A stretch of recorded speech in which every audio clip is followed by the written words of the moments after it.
Pour cet entretien des énigmes partagées, aujourd'hui, nous avons le plaisir de recevoir Carmen Perrin, qui est bolivienne d'origine, mais qui est venue très jeune à Genève. C'est une plasticienne qui a enseigné à l'École des Beaux-Arts et qui a un projet autour de la maternité. On va en parler plus, on va creuser tout ça, mais peut-être le point de départ pour revenir au fil qui conduit tous ces entretiens. Finalement, on a parlé plasticienne.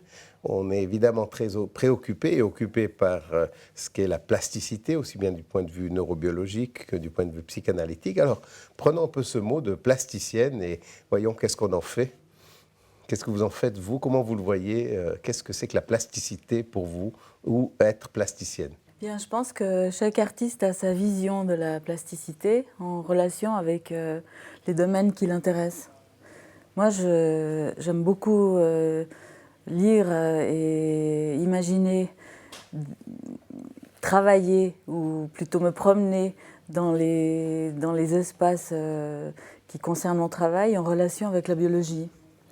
Et la plasticité, par exemple, la plasticité du cerveau. J'ai lu des choses autour de ça et ce qui m'a toujours fascinée, c'est cette mise en relation assez rapide, enfin évidente, que je peux faire quand j'essaye de travailler avec des matériaux. Et la manière dont ces matériaux, en les travaillant, je les mets en relation les uns avec les autres. Et cette mise en relation est une manière de non pas les transformer, mais de les mettre en connexion pour aboutir à une forme que je décide d'arrêter. Voilà. Alors c'est intéressant parce que plasticité du cerveau, c'est quand même quelque chose qui est au centre de nos préoccupations, avec cette idée que quand on parle de plasticité dans le contexte neurobiologique et même psychanalytique, l'autre terme qui émerge tout de suite, c'est trace. C'est-à-dire l'expérience laisse une trace dans le réseau neuronal, c'est une phrase consacrée, et par les mécanismes de plasticité. Alors est-ce que dans votre travail de plasticienne, est-ce que vous créez des traces? Est-ce que c'est ça qu'on peut dire ou est-ce que c'est simplement une analogie un peu facile? Non, non, effectivement, la trace, on peut, enfin moi je l'imagine à différents niveaux.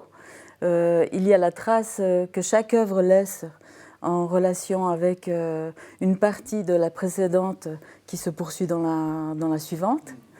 Et c'est comme une écriture qui, depuis le tout début d'une œuvre jusqu'à aujourd'hui, disons, et jusqu'à la fin du parcours, qui se transforme et par des mises en relation et poursuit un chemin formel qui finit par construire une cohérence. Mais ça, c'est très intéressant parce que pour nous, bon, on craint toujours les analogies. Donc là, on ne veut pas partir avec vous sur l'idée d'une analogie qui rassemble tout dans un ensemble, les neurosciences, la psychanalyse et la création artistique. Pour nous, la trace est des heuristiques d'une intersection, d'un point de butée, d'une confrontation.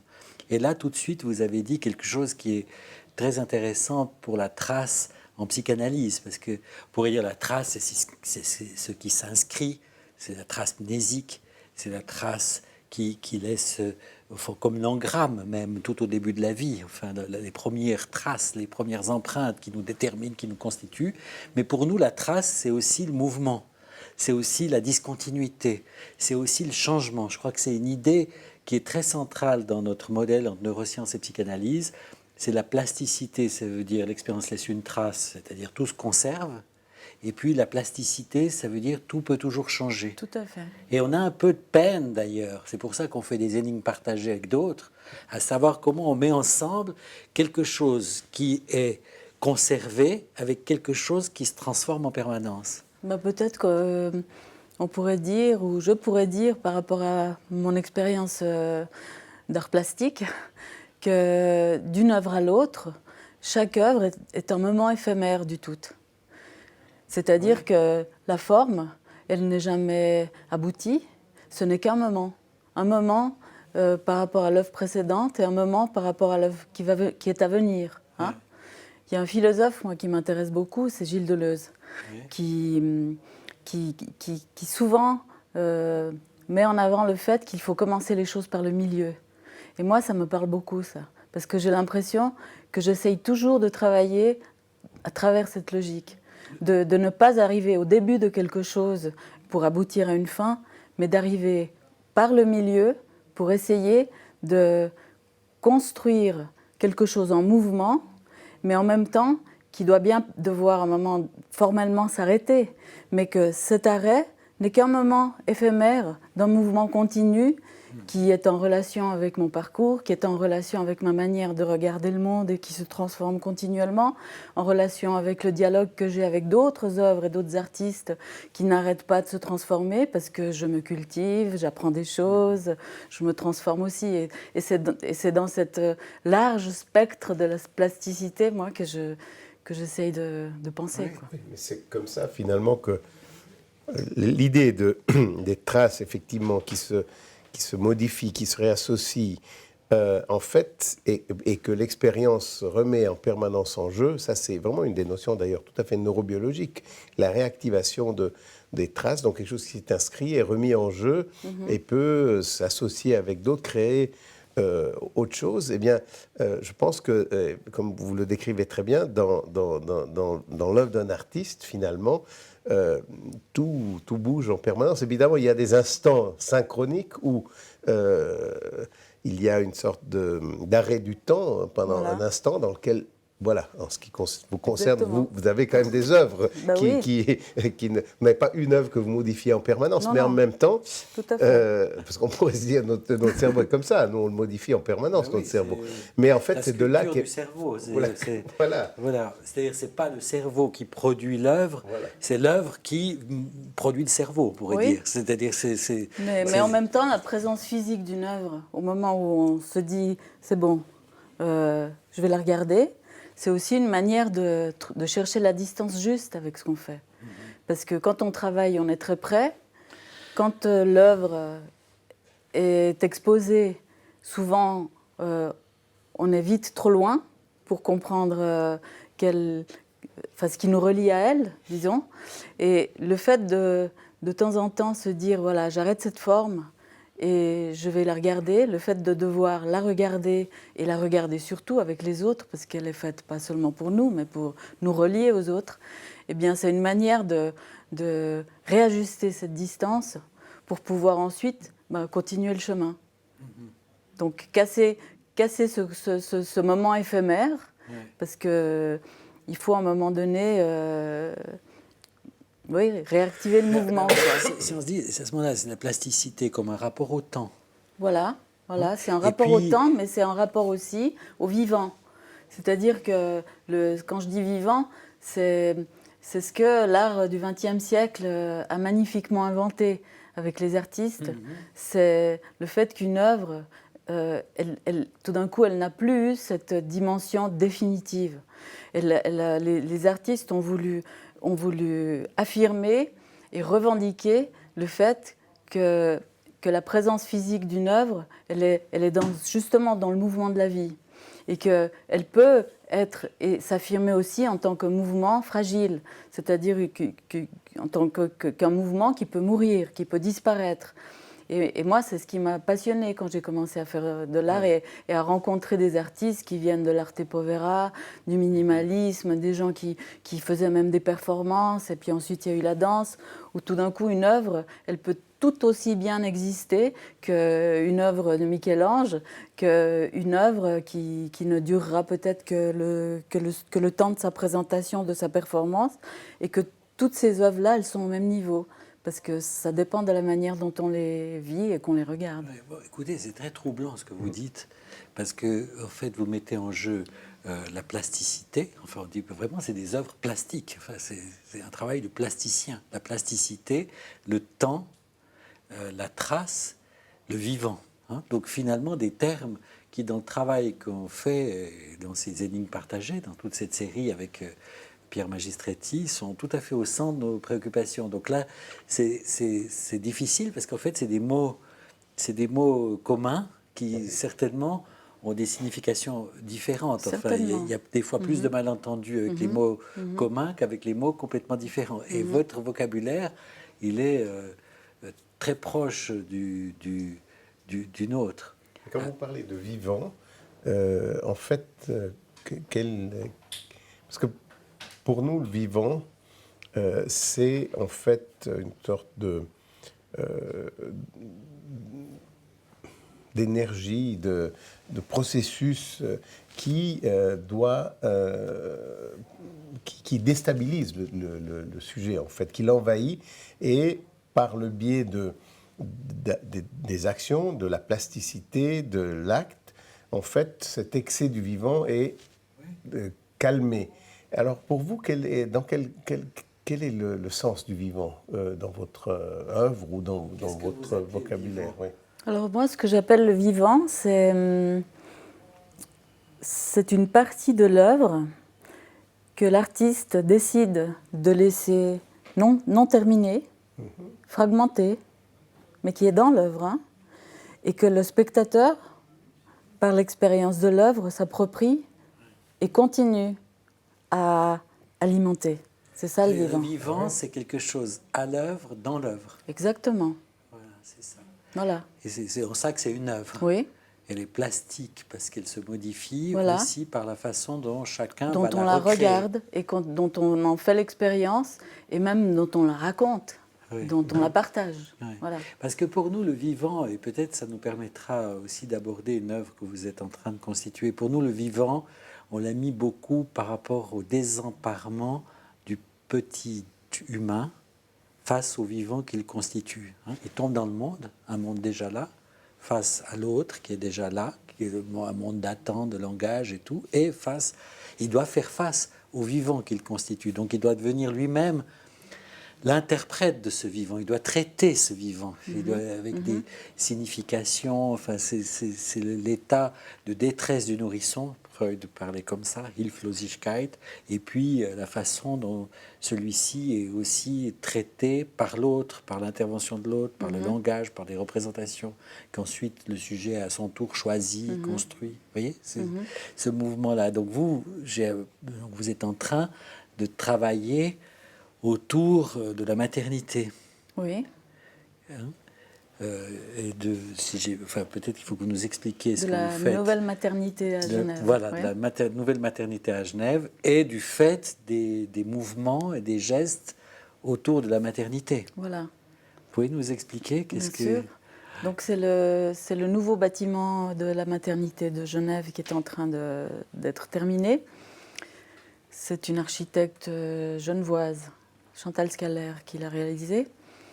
Et en fait, c'est une collaboration avec un groupe de sages-femmes de la maternité et une chorégraphe de Berne, Karine Hermès, avec qui je travaille sur ce projet depuis 2 ans. Et le projet consiste en fait à habiter les murs des couloirs qui sont à l'entrée de l'espace où sont les 8 chambres d'accouchement de cette nouvelle maternité. Et pour construire ce projet, en fait, je me suis basée sur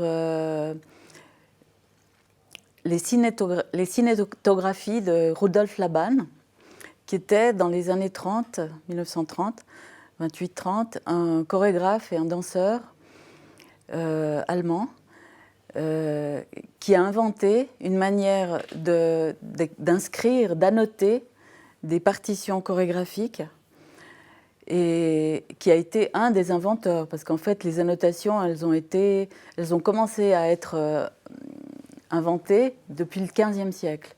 Mais moi, ce qui m'intéressait chez Rudolf Laban, c'est le fait que il y a une attention chez cet homme au moment où il commence à s'intéresser à comment annoter les mouvements. Il s'intéressait beaucoup à la notion d'effort, et non seulement dans la danse, mais dans la vie quotidienne. Alors il a commencé à annoter des mouvements et des gestes qui se faisaient au travail, dans les usines, mais aussi dans la rue. Et depuis environ 10 ans, j'ai travaillé aussi à l'École des Beaux-Arts avec des chorégraphes. Et dans la chorégraphie moderne, il y a eu une résurgence d'un intérêt très fort pour les gestes quotidiens dans les nouvelles chorégraphies des artistes d'aujourd'hui, des chorégraphes d'aujourd'hui. Et moi, ce qui m'intéresse chez Laban, c'est cette manière d'essayer de trouver une forme à cette écriture. Alors, pour revenir au projet, il y a 2 ans, j'ai collaboré avec Karine Hermès pour une scénographie que j'ai réalisée pour une de ses chorégraphies à Berne.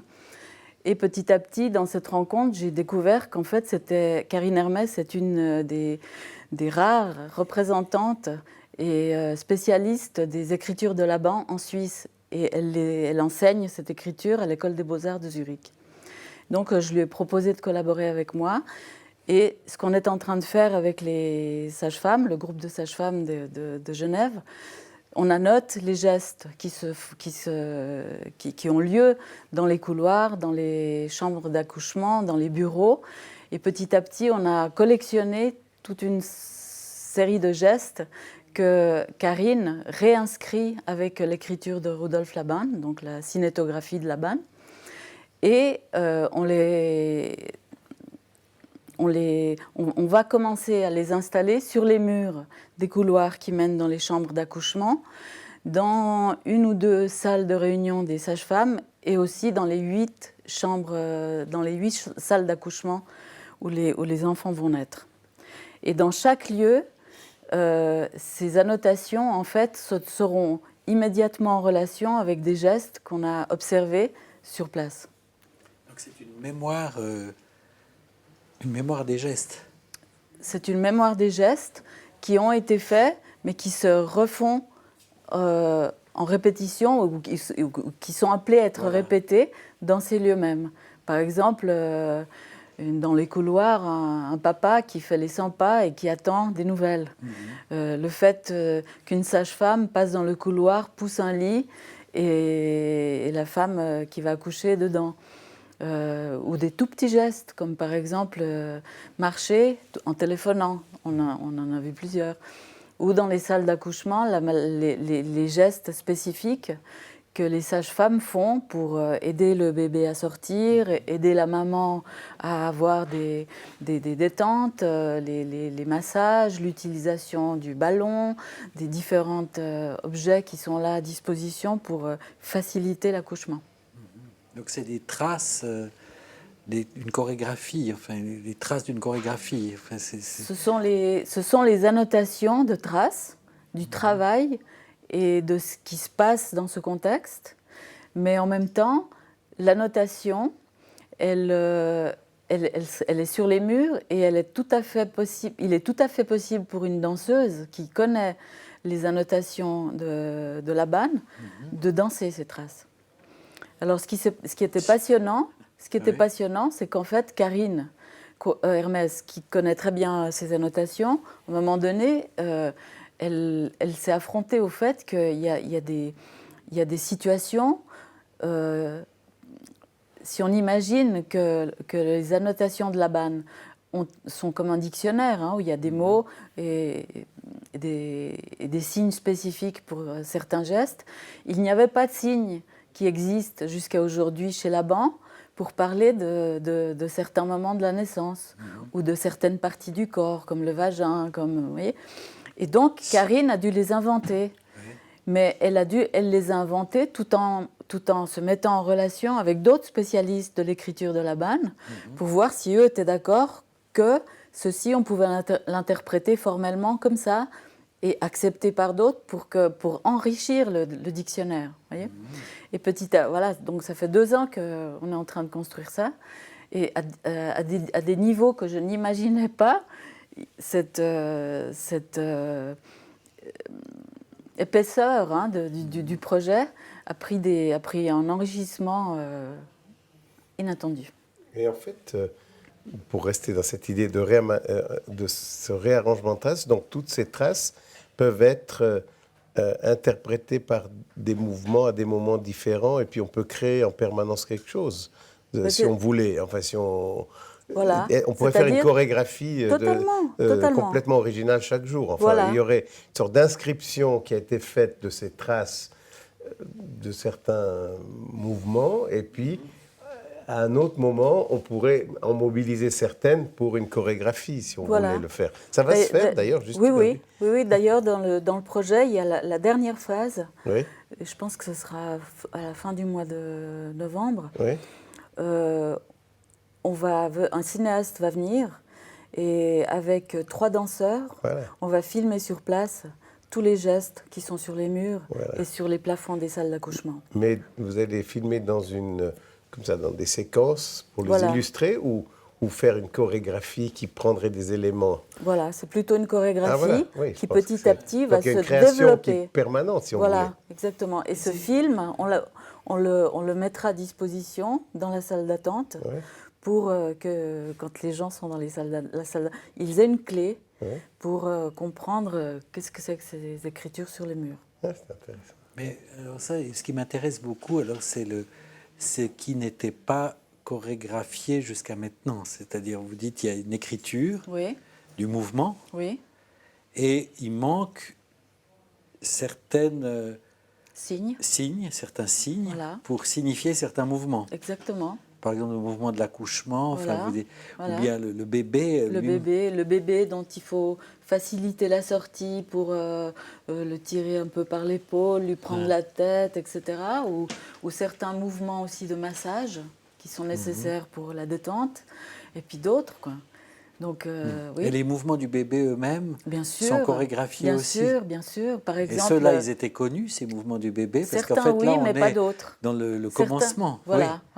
Certains signes qui existaient avaient une potentialité qui était utilisable dans ces moments, et d'autres pas. Donc, alors, quel mouvement du bébé étaient des... Comment est-ce qu'on peut dire, pour rentrer dans votre vocabulaire, des signes chorégraphiques qui n'existaient pas? Est-ce que vous avez... Parce qu'au fond, il y a des signes qui existaient déjà dans les chorégraphies et l'écriture de cette chorégraphie. Je ne pourrais pas vous le dire spécifiquement, mais je sais spécifiquement quel geste.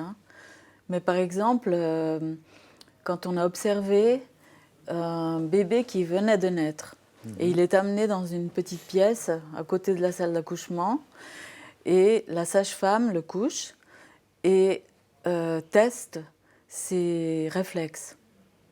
Alors, le bébé est couché et elle prend les pieds, par exemple, et elle fait comme ça.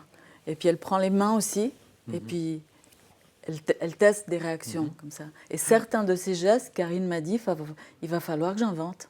Ah oui, c'est des gestes qui n'existaient pas jusqu'à maintenant dans les chorégraphies... dans l'écriture chorégraphique. Qui n'existait pas dans les annotations, dans la cinétographie de Laban. Voilà. C'est étonnant. Mais à chaque fois qu'un signe potentiellement est possible, il faut qu'elle en parle avec d'autres spécialistes. Parce que sinon, disons que la valeur de la signification et même de son travail par rapport à la précision ne sera pas reconnue au même titre. Et c'est passionnant quand même de proposer aux autres, voilà, cet anagramme ou ce signe n'existait pas, est-ce que vous êtes d'accord qu'il peut rentrer dans cet ensemble de signes qui sont en train de décrire ce geste et ce mouvement. Ah oui. Vous dites que c'est des signes, mais pour reprendre la question de Pierre, c'est des signes. Pourquoi vous dites des signes? C'est-à-dire, ça veut dire qu'ils sont des signes qui font signe de quelque chose pour quelqu'un, comme... Pour quelqu'un qui connaît le vocabulaire. Qui connaît pas le vocabulaire. Et qui peut le lire. C'est des signes et c'est pas équivoque. C'est des signes précis. Oui, c'est des signes très précis. C'est pas des signifiants. Enfin, non. C'est des signes très précis. Et parfois, ce sont les mêmes qui ont la même signification à côté d'autres. Et suivant les signes qu'ils accompagnent, ils ont une certaine signification, une autre. Alors, un peu comme nos mots quand on écrit. Oui, c'est ça. Mais comme nos mots et comme nos sons. Parce que finalement, nos sons changent de signification, pas seulement en fonction du son, mais de sa place, de sa valeur, comme disait Saussure, sa valeur dans une série. C'est ce qui est avant, en continuité, qui change. Ça veut dire que c'est une sorte de langage, alors finalement. C'est un langage, bien sûr. Bien sûr, c'est un langage, Mais que puisque, vous pouvez- mais puisque en même temps, à la plus base, riche. la cinématographie, elle a été inventée comme d'autres annotations pour la chorégraphie, pour qu'une chorégraphie ne meure pas après la mort du chorégraphe Ouais. et qu'elle puisse être réinterprétée par des danseurs et des chorégraphes, et à la limite réinventée comme un outil de travail, quoi. Ouais, ouais. Mais réinventer, ça veut dire on les utilise comme une partition. Exactement. Ah Ce oui. sont des partitions. C'est comme des notes. Voilà. C'est comme pour la musique. Ah oui, ça me. Comme pour la je musique. comprends. Voilà, Voilà, exactement. Donc après, on est tous des interprètes. Voilà, on est tous des interprètes. Et suivant l'interprète, certaines choses se transforment parce qu'il y a une interprétation. Mais là, vous avez situé ce travail dans la maternité par rapport à une initiative qui correspond peut-être à une contingence, d'une demande, d'une commande. Oui, Mais en même temps, cette idée de maternité, c'est quand même la naissance, quoi. La maternité, c'est le lieu de la naissance. tout non à fait. Donc c'est le lieu de l'origine ou du commencement. Vous avez dit tout à l'heure que vous travaillez plutôt à partir du milieu. Oui, Euh, oui. comment vous... Parce que là, le milieu, il était mis par... Vous pouvez revenir sur cette notion de milieu? Oui, tout à fait, tout à fait. Je pourrais y revenir, par exemple, par rapport au fait qu'il y a un psychanalyste pédiatre, Donald Winnicott, je pense que vous devez le connaître. Bien sûr. Et ça, c'est une très belle rencontre que j'ai faite quand j'étais étudiante à l'École des Beaux-Arts. J'ai fait mon mémoire théorique sur l'espace potentiel de Winnicott. Et depuis, cette notion de l'objet transitionnel et de l'espace potentiel a toujours habité mon travail. Et c'est peut-être à ce niveau-là que la notion du milieu, pour moi, elle fonctionne très bien comme un seuil. C'est-à-dire que c'est un seuil qui nous permet de rentrer et de sortir, et en même temps qui sépare et relie. Voilà. Et moi, je conçois mes œuvres, mais toutes les œuvres d'art que je regarde, comme des espaces-temps formels, des présences qui relient et séparent. Oui, c'est-à-dire des espaces de création finalement, Oui. parce que reliés et séparés, parce que nous, pour nous finalement, autour de traces et plasticité, la trace, elle lie et elle sépare. Voilà, Hein, exactement. comme la note en musique, elle permet le flux musical, mais en même temps elle est coupure. Voilà, Et Voilà. elle arrête le flux, et elle le permet. voilà. Et moi, j'ai toujours, imaginé que l'espace potentiel était ça. Mais bon, on revient sur une question qu'on a... Enfin, j'aimerais revenir sur une question qu'on a abordée avec plusieurs créateurs, et notamment plasticiens. C'est en fait, quel est l'objet que vous produisez, on va dire ça, que vous créez, quelle est sa relation avec des traces que vous avez dans votre cerveau, dans votre psyché. En fait, disons, est-ce que c'est des représentations précises ou est-ce que c'est quelque chose qui est un flux qui sort de manière inconsciente et qui est orienté par, comme ça, une idée générale de départ? Enfin, quel est le lien entre ces traces externes et vos traces internes Eh bien, au moment de la création? par exemple, dans les années 80, jusqu'à la fin des années 90, j'ai travaillé beaucoup la sculpture.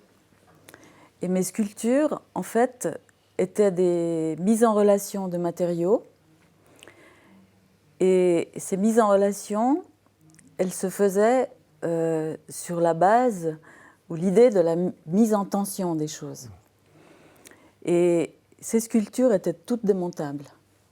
Donc, il y avait, par exemple, une plaque d'acier en tension qui était tenue avec des serre-joints ou des vis avec des tiges. Les tiges mettaient en tension la plaque et étaient arrêtées au sol par une pierre, etc., etc. Et en fait, je travaillais toute seule volontairement ces sculptures dans mon atelier de façon à ce qu'elles aient mon envergure.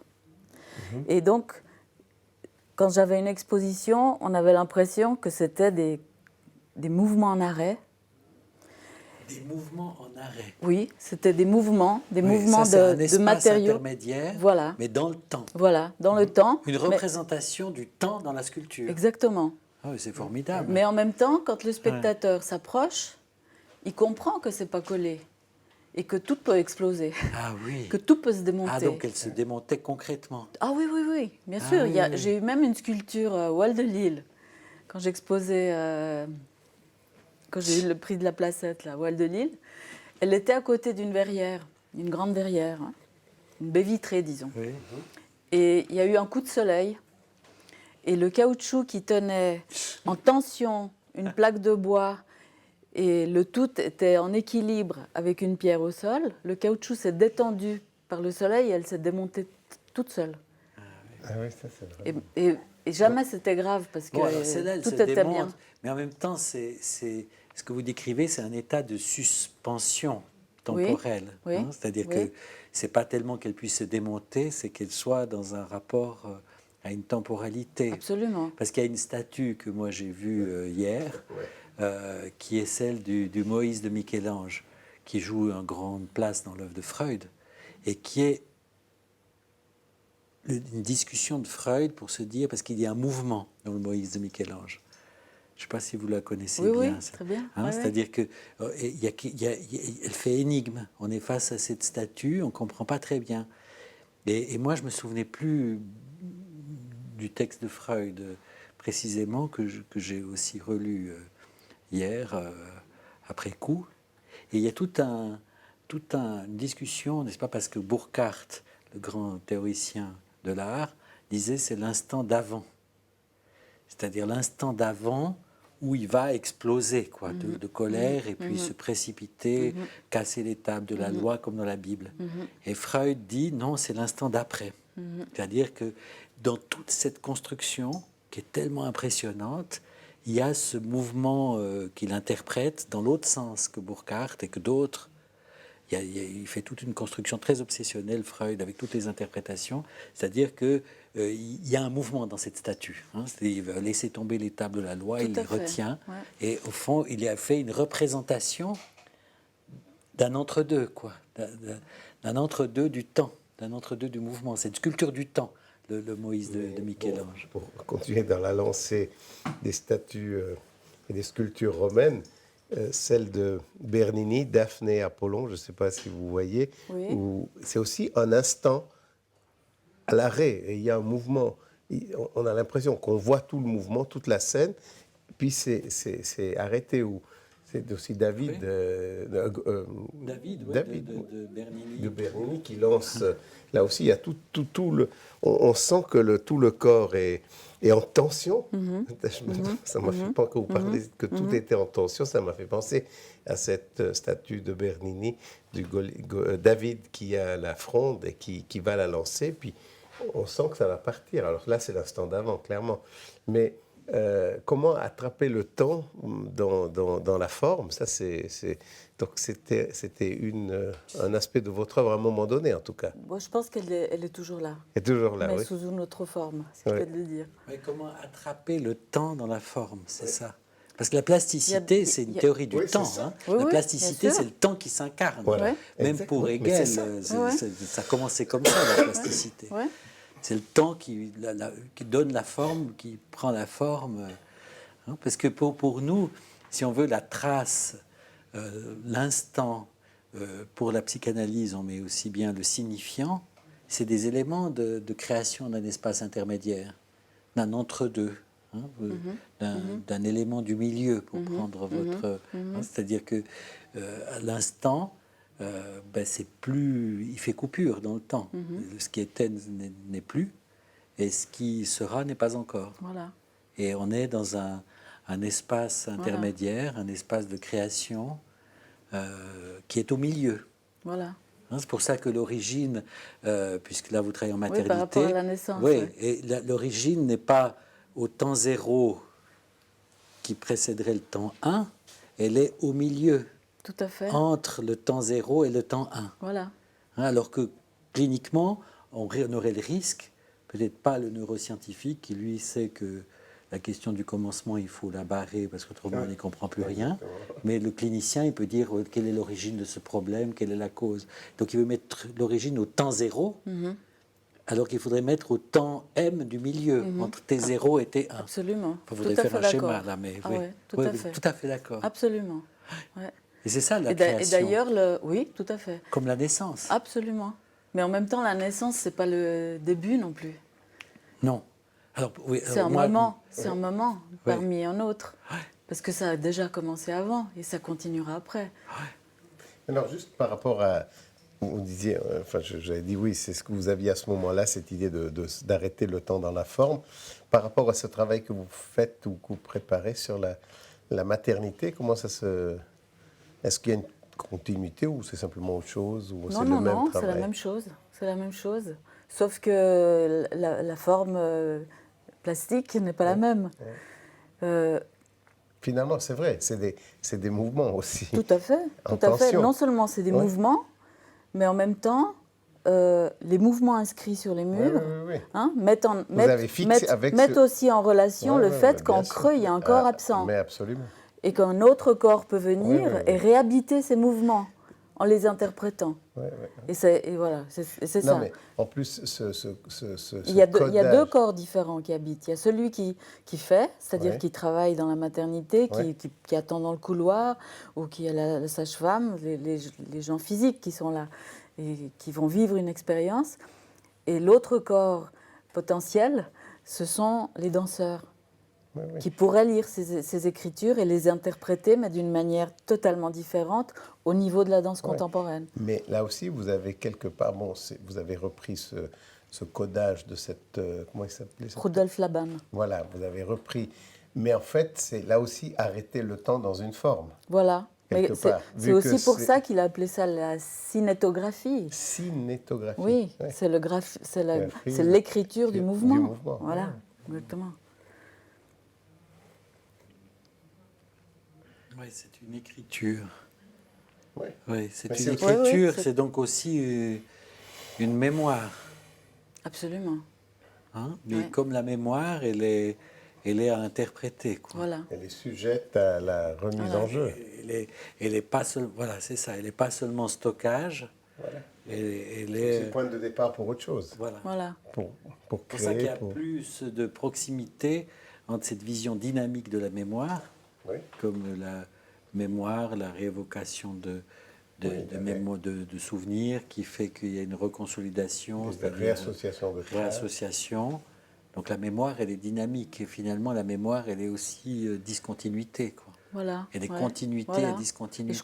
je pense que le vivant, il a très fort à voir avec justement la théorie ou l'idée de l'effort, la notion de l'effort.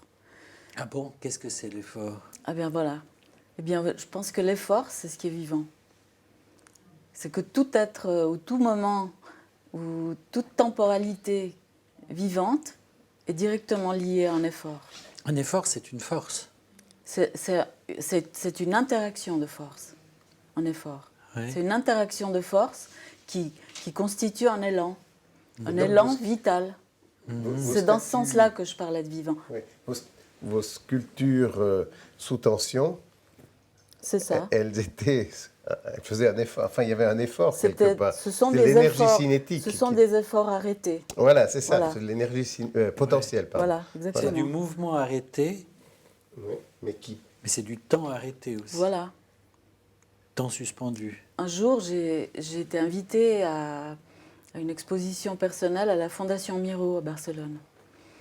Et le lieu est grand, alors Bah oui. j'ai amené une trentaine d'œuvres. Mais la personne qui m'a invitée avait en tête l'image, hein, la représentation physique de mes sculptures. Et quand on a vidé le camion et que j'ai commencé à tout doucement mettre les matériaux au sol en groupe pour pouvoir remonter les sculptures, cette personne est arrivée au moment où tout était encore plat. Il n'y avait rien. Et j'ai vu à quel point elle était déconcertée parce que elle attendait, vous voyez, qu'on amène elle s'attendait à la présence des sculptures dans l'espace. Et en fait, j'en avais pour 10 jours à toutes les remonter. Et certaines, je n'arrivais même pas à les remonter sans photographie. Parce qu'il fallait suivre une logique de l'effort, de la mise en relation et des tensions entre où pincer, vous voyez, où arrêter le mouvement là, et puis par où passer la spirale pour pouvoir mettre la pierre, etc., que c'était tout un travail, pas seulement de mémoire, mais de compréhension, de recompréhension des efforts que j'avais mis en place pour arriver à cette forme et la reconstituer. Et ça, c'était très intéressant de voir sa réaction.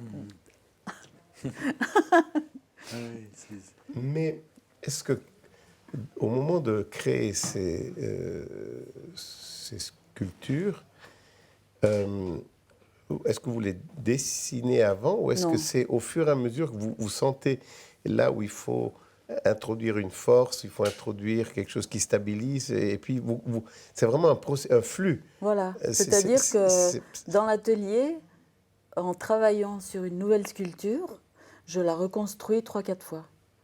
Parce que je commence tout de suite par la dimension réelle, sans faire de maquette, de dessin, c'est impossible. Et petit à petit, je sens qu'il faut remplacer la pierre, qu'il faut plutôt là du métal et plutôt là du caoutchouc ou une plaque en fibre de verre plutôt qu'une plaque en bois, etc. Et puis, oui, c'est comme si je faisais 3 prototypes avant d'arrêter la forme, quoi. Voilà. Donc, c'est vraiment arrêter le temps dans la forme, quoi. Mais en même temps, c'est déjà une chorégraphie. Parce qu'en la construisant, je me bagarre avec elle. Oui, c'est des sculptures du temps, enfin de l'intervalle qu'il y a dans le temps. Enfin, c'est-à-dire de cette... Voilà, d'une chose plutôt qui est en attente et en devenir un peu. C'est une sculpture de l'instant, quoi. Tout à fait, oui. L'instant est suspendu dans vos sculptures et comme à chaque instant, tout peut s'écrouler. Voilà. Exactement. Et aujourd'hui, je travaille différemment. Par exemple, je travaille des pièces avec du caoutchouc mousse. Et ce sont des superpositions de couches que je perfore au fur et à mesure que je rajoute les couches. Donc, j'ai des masses, des volumes qui sont totalement perforés. Mais en les perforant, il y a des cercles de différents diamètres qui tombent. Et ces éléments qui tombent, je les remets en ordre par rapport à quand ils sont tombés et en relation avec quelle partie de la sculpture. Et à côté, je recrée une nouvelle forme qui est le positif de celle que je viens de perforer. Donc, je suis toujours dans cette logique d'expérimenter un matériau, d'expérimenter une forme possible en travaillant des tensions et des mises en relation entre des pleins, des vides et des efforts, des résistances, des mises en relation de force. Et ensuite, dans un deuxième temps, pas reconstitue, mais je crée une nouvelle forme à partir des résidus. Voilà, c'est un peu ce qui m'intéresse aujourd'hui. Oui, mais c'est différent, mais c'est la même idée. C'est la même idée. Entre ce qui est au commencement et ce qui sera après, il y a une béance. Voilà, exactement. Il y a quelque chose qui ne s'enchaîne pas et c'est vous mettez en scène l'effort, les forces, le mouvement, le suspens de cette béance. Tout à fait. Qui est présente au cœur de votre œuvre. Tout à fait. Ouais, et c'est ce que, en psychanalyse, ça occupe beaucoup de place parce qu'entre la cause et l'effet, il y a quelque chose qui cloche, disait Lacan. C'est-à-dire qu'il y a une béance, il y a un hiatus qui est le propre de la vie, donc la création aussi. Le sujet, à partir de là, il peut aussi aller au-delà de ce qu'il détermine. Il utilise ce hiatus que vous arrivez vous tentez de saisir. Exactement. L'espace de création, c'est vos créations. Tout à fait. Tout à fait. Et autour de ça, il y a mon intérêt pour l'architecture, pour les matériaux, pour les outils, pour les nouveaux matériaux aussi, pour faire des expériences avec des matériaux que je ne connais pas du tout, et à partir de quoi d'autres formes vont surgir, puisque ce sont d'autres forces qui sont mises en relation. C'est infini. Infini. Mais notre entretien est fini. Malheureusement. Dommage. Merci.